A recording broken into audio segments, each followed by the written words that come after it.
শুভ দুপুর বন্ধুরা, কেমন আছেন? আজকে আমি ব্রয়লার মুরগি রান্না করব। তো প্রথমে আমি মাংসটা ধুয়ে কেটে পরিষ্কার করে নিয়েছি। সাথে হলুদ, লবণ, মরিচের গুঁড়ো আর একটু তেল দিয়ে কিছুক্ষণ মাখিয়ে রেখে দিয়েছি। এর সাথে আমি মশলাটাও করে নিয়েছি। এখানে আদা রসুন বাটা, কাঁচামরিচ, জিরে, ধনে একটা মশলা করে নিয়েছি। সাথে পেঁয়াজ কুচি, টমেটো এটাও কেটে নিয়েছি। এখন আমি মাংসটা লাল করে ভেজে নিব। অনেকে ব্রয়লার মুরগি কিন্তু খেতে চায় না। কষার থেকে এরকম ভেজে রান্না করলে খেতে অনেক ভালো লাগে। একবার হলো খেয়ে দেখবেন, আশা করি ভালো লাগবে। আজকে মাংস রান্নাটা কিন্তু অনেক ভালো হয়েছিল, সবাই বলছে। এখন আমি এই তেলের ভিতরে একটু এলাচ বাকলা তেজপাতা ফোড়নে দিয়ে পেঁয়াজটা লাল করে ভেজে নিব। এই যে আমার পেঁয়াজ ভাজাটা প্রায় হয়ে গেছে। এই তেলে আমি এখন আদা রসুনটা দিয়ে দিব। আদা রসুনটা দিয়ে কিছুক্ষণ নেড়ে আমি আর মশলাগুলো দিয়ে দেবো। এখানে দিয়েছি কাঁচামরিচ বাটা, ধনে বাটা, জিরে বাটা। আর সাথে এখন হলুদের গুঁড়ো পরিমাণ মতন আর মরিচের গুঁড়ো আর লবণটাও দিয়ে দিলাম। এখন বেশ কিছুক্ষণ কষিয়ে নেব। একটু জল দিয়ে দিব, নিচ দিয়ে লেগে যাবে এই জন্য। সাথে একটু টমেটো কুচিটাও দিয়ে দিলাম। এখন একটু কষিয়ে যখন তেল ছেড়ে যাবে তখন আমি মাংসটা দিয়ে দিব ভেজে রাখা।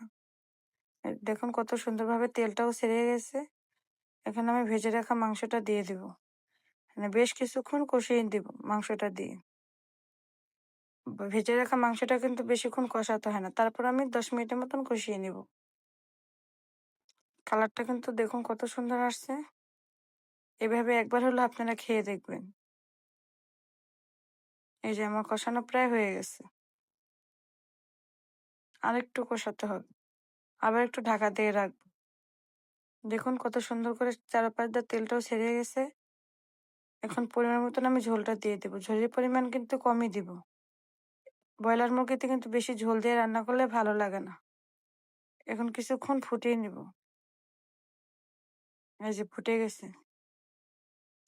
নামানোর সময় কিন্তু আমি একটা মশলা দেব। সেখানে দিয়েছিলাম একটু তেজপাতা, একটু এলাচ বাকলা, একটু জিরে, একটু ধনে দিয়ে, একটা শুকনা মরিচ দিয়ে এই মশলাটা আমি করে নিয়েছি। এখন নামানোর আগে এই মশলাটা আমি দিয়ে দিব। এই মশলাটা দিলে কিন্তু স্বাদ আরো বেড়ে যায়। আপনারা একবার খেয়ে দেখবেন, এভাবে রান্না করে ভালো লাগবে। দেখুন কালারটা অনেক সুন্দর হয়েছে। এই যে আমার মাংস রান্না একেবারে রেডি। দেখুন কত সুন্দর হয়েছে।